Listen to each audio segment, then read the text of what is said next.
My name is Alexa Brandt, and I'm a Senior Program Manager with Step Up Women's Network. The Power Breakfast Series attracted a national sponsor last year. It's Maiden Forum, and together we are supporting women's minds, bodies, spirits, and futures. I'm really excited to have all of you here today at the OPI headquarters with Suzi Weiss Fischmann, the Creative Director and Executive Vice President of OPI. Thank you so much, and it's really a pleasure for me to have you all here. This is a great honor. OPI started 27 years ago, and actually next year we are celebrating our 20th year in color. Yes, I've created every single color from Lincoln Park After Dark to I'm Not Really a Waitress. We started from nothing. I filled the bottles originally in 1982, moved from New York, originally from Hungary. I lived in Israel for a few years, and that's kind of my story. We started OPI actually from the dental industry.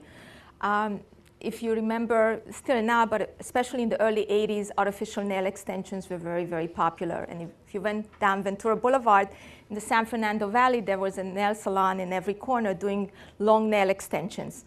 Very similar chemistry to making acrylics for dentures. When you wear, it's called porcelain. So we saw all these nail salons, and we said, wow, there may be something here. We're selling dentures to dental, acrylics to make dentures for dental labs. Similar chemistry to making acrylics. We met a young chemist from back east. Just to go back for a second, the business is a family business started by myself and my sister's husband, George Schaefer. We met a young chemist from back east, and he put together some formulas, and we called it the rubber band special because that was our marketing. We put a rubber band around 3 bottles. It was the monomer, the polymer, and the adhesive agent, and we dropped it off at every salon on Ventura Boulevard. And we went back a week later, and people loved the product. And that's how OPI was born. George Schaefer was still continuing to do the dental business, and I started OPI. I filled the bottles, I labeled them, worked with the young man from high school who I picked up and drove home at night. And that was for 2 years. And after that, we saw that this was much more fun being in the beauty industry than in the dental industry. And we sold the dental business to our accountant, who still owns it, and started the beauty industry. It's really something that surpasses any socioeconomic level, age, or anything. People have their nails done. I always call it psychoanalysis. You know, you tell your nail technician everything. If you think about it, it's the one service in the beauty industry where you're face-to-face with your client. There's always somebody behind you. When you get a facial, your hair done, there's always somebody behind you. This is the one service where somebody touches your hand, I spill everything. I'm like, that's it. And it's very, very relaxing. That's why I think people don't miss their nail appointments. Whether it's 30 minutes or 1 hour, it's incredibly relaxing and for instant gratification.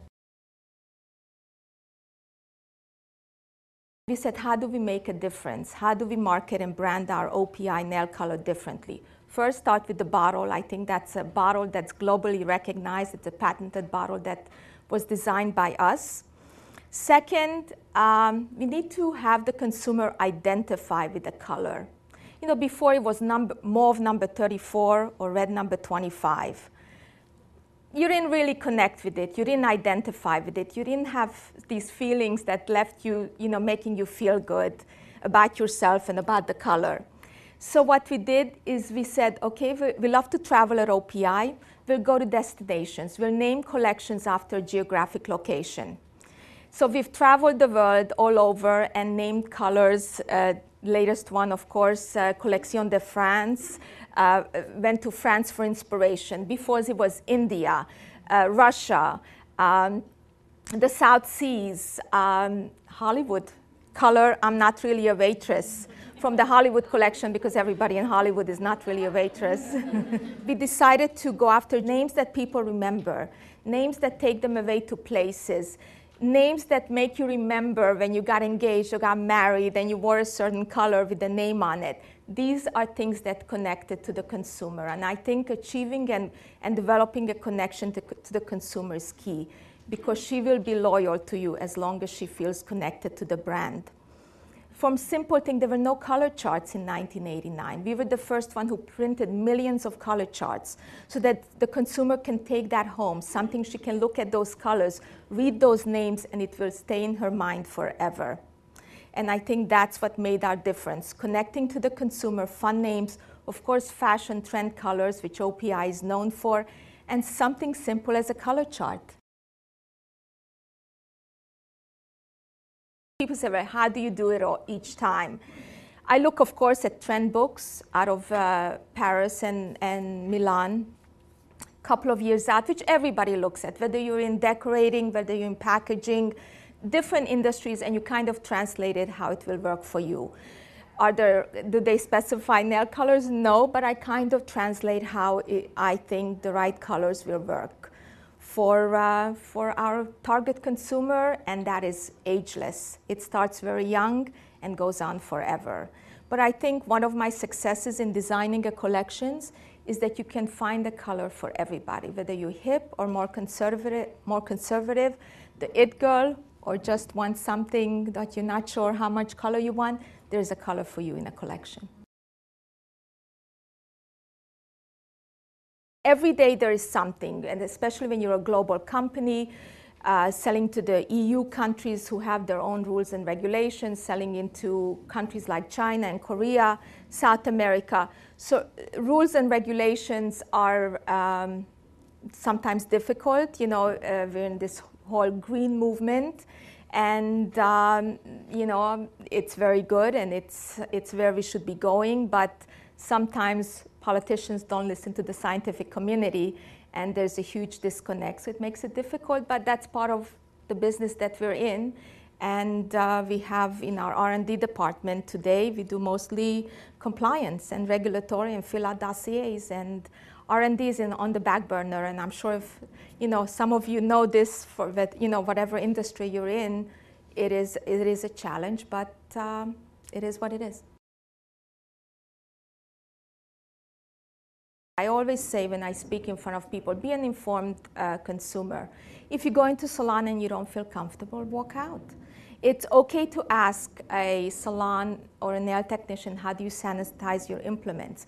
Show me, please tell me, what do you do to make you feel comfortable? You walk in, if you don't feel the table is neat and clean, or you don't have a good feeling, walk out. There are many, many choices today for the consumer, and there's certainly no need to go into a salon where you feel that you would receive an inferior service, especially when it comes to sanitization and cleanliness. OPI's greatest assets is the people who work for OPI. It's really a culture, it's a family at OPI. People are here and don't leave. I mean, the people who started filling those bottles with me, a young man named Marcelo is still at OPI. 27 years almost. You know, people have families, bought homes, and we're very, very proud of it. You know, that people are here and stay with OPI. We also love to promote within. I mean, nothing makes me prouder when somebody from the warehouse comes, you know, to the office, and many times in our inventory control or those areas, we bring people and promote. That's our favorite thing to do, is to promote within. Also in our sales force, account managers that start out as educators become account managers, directors, etc. So I think that's one thing that I'm very, very proud of. I love my door is always open. Don't send me an email, just come and talk to me. People can walk into my office anytime, and great ideas are passed. You know, we just talk, and I say, wow, that's it, we got it. You know, ad campaigns, things like that are born. We're very informal. There are no big committees. It's George Schaefer and myself who run the company. We're really on the pulse of the business, so we can react to promotions quickly. We put together, you have no idea the speed by which we put promotions, ad campaigns, things like that together. And I think that's a huge part of OPI's success, is you always have to be at the pulse of your business, react to it as quickly as possible, and make it happen. Because, like my father used to say, put the wood on the fire when it's hot, or doesn't translate so good from Hungarian, but it would have sounded better in Hungarian. But we have about 150 field staff educators throughout the US. We have a school division, very important. You know, if you get the kids in school to use your product, they will probably use them when they graduate and work in salons. We're in beauty schools, we're in vocational schools, and I just spoke to our school manager last week, and she said the one trend, you know, the economy is bad, and the enrollment in beauty schools is way up because people are going back to school to get professions. I think people are going back to do things that they can do with their hands. Because I think a lot of people feel that, you know, if they control what they do, they will be successful. And so we send educators to teach classes. Most states, I think almost all 50 states, I think one state is not licensed, but you need to have a license in order to do nails in almost all 50 states, depending from 300 to 600 hours. So we go into the schools and we teach how to use the OPI system. Besides the schools, we also do classes. We do business classes and technical classes to anything in between. At our distributors, we had something called Academy on Tour, where we actually invite nail technicians, and we had over 75 people. Eileen was one of them, who went on a cruise for 3 days. And we do classes, you know, on a ship, and then at night they have fun, and during the day people work, and we teach new systems, how to do them, and sanitization is always number one in our classes. PR is everything. I mean, especially when you're a startup company and you don't have the advertising budget to place huge consumer advertising campaigns, PR is priceless. And we really do this and teach our international distributors who are, you know, many times small mom and pops who start distribution of OPI and maybe some other beauty products, is to start with public relations. To get an editorial mention in a magazine or anywhere, it's like gold. And then when the funds are available, then we very much believe in advertising. The consumer, you know, at least 3 times she has to see your ad in order to really absorb it. I mean, we've been, for example, with Cosmopolitan for the past over 10 years. We really believe in consistent advertising, and we have a huge ad budget for consumer advertising as well as trade, of course. And we do some, you know, looking at other medias, because today the internet is huge. I mean, especially maybe not necessarily my generation, but certainly starting with my daughter and young people, everything is on the internet. People don't watch television anymore. We opened our first OPI Concept Salon. It's actually called Robbie's Salon in Studio City. And Robbie Schaefer is my nephew. He's 28 years old and loves the beauty industry. He's a licensed nail technician in California. And we really did this not to compete with our salons that we sell to, but kind of make a model of what really is an OPI Concept Salon, where sanitization, again, is key. If you have a chance to experience it and have a service done in the salon, you will see it.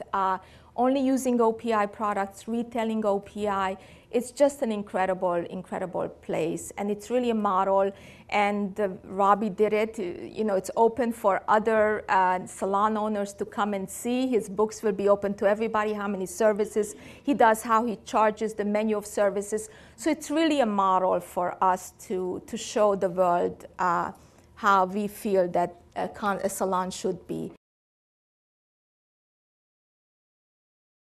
I'm very passionate about what I do. I love my work, very disciplined, and I think that's probably from my background of being raised in a communist country, where in school, you know, we had to sit up straight, and I think that discipline still lives in me. Be passionate about what you do. If you can achieve that in life, it's such a great thing. I mean, if you love what you do and you go to work every day and you're happy, it's incredible.